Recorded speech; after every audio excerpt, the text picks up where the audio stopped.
Baiklah, pada kesempatan kali ini saya akan menjelaskan mengenai salah satu masalah yang sering terjadi pada salah satu organ pencernaan manusia, yaitu hemoroid, atau yang lebih sering kita kenal dengan istilah wasir atau ambeien, di mana menyerang pada bagian organ pencernaan, yaitu pada bagian anus. Nah, sebelum membahas lebih lengkap mengenai hemoroid, saya akan menyampaikan terlebih dahulu gimana sih seharusnya proses normal yang terjadi pada rektum dan anus.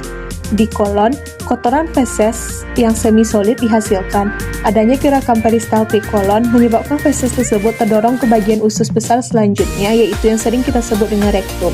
Rektum adalah ruang berukuran 8 inci yang menghubungkan usus besar dan anus. Tugas rektum adalah untuk menerima feses dari usus besar dan memberitahu bahwa ada feses yang akan dikeluarkan, dan juga menahan feses sampai proses eliminasi terjadi.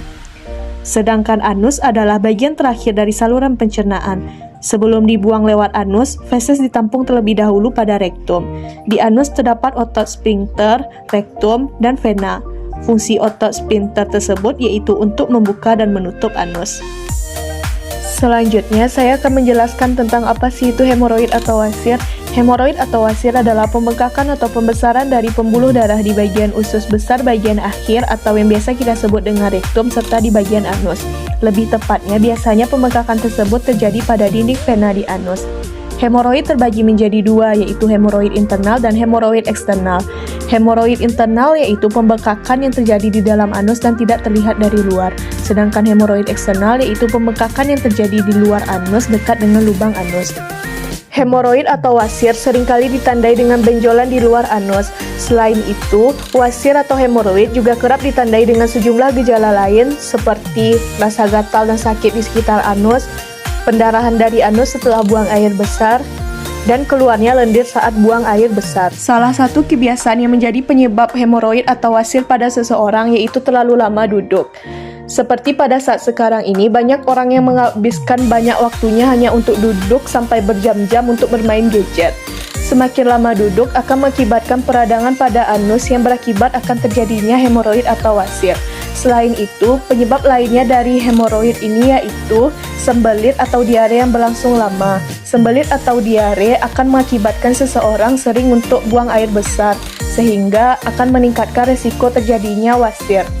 Selanjutnya yaitu kerap mengangkat beban berat secara terus-menerus, batuk secara terus-menerus, dan kelebihan berat badan.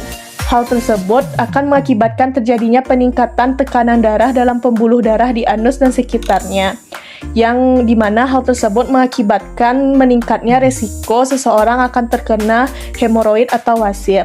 Selanjutnya yaitu sedang dalam kondisi hamil. Ketika usia kehamilan semakin tua, rahim akan membesar dan mengakibatkan tekanan darah ke arah panggul semakin besar juga, terutama yang berada di anus dan bagian bawah rahim. Selain itu, adanya kontraksi sebelum melahirkan juga dapat mengakibatkan terjadinya wasir. Maka tak heran, wanita hamil pada saat hamil ataupun setelah melahirkan pasti pernah mengalami wasir atau hemoroid ini.